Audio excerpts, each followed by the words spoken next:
Good morning, কেমন আছে সবাই? আমার সকাল হয়ে গেছে অনেক আগে, এখন বাজে সকাল 7টা 40। আমি এখন যাব স্নানে, স্নান করে পুজো করব। বাকি সব কাজকর্ম স্নান পুজো সেরে নিয়েছি। এবার আমার breakfast, chia seeds.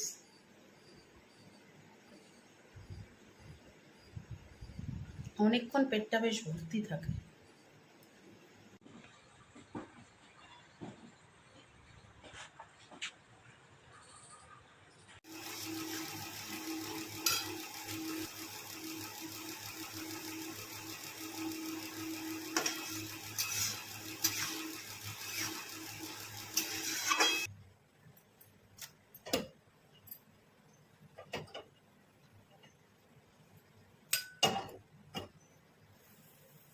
Tata, ready হয়ে গেছি।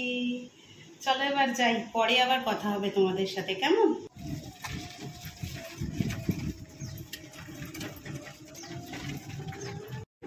সিস্টেমে কাজ করার অভ্যাস ছিল না, আস্তে আস্তে সুন্দর অভ্যাসটা হয়ে যাচ্ছে। প্রথম প্রথম একটু অসুবিধা হচ্ছে, তবে দিন 15-র মধ্যে আমি টোটালটাই ধরে নেব। আমি যেটা মনে করব আমি শিখবো, সেটা আমি শিখেই ছাড়বো। তো সিস্টেমেই এখন কাজ করছি। আমার নতুন অফিস পরে তোমাদের দেখাবো, পদোন্নতি হওয়ার পরে আমি কোথায় এসেছি, কদিন পরে তোমাদের সাথে সব কিছু শেয়ার করবো।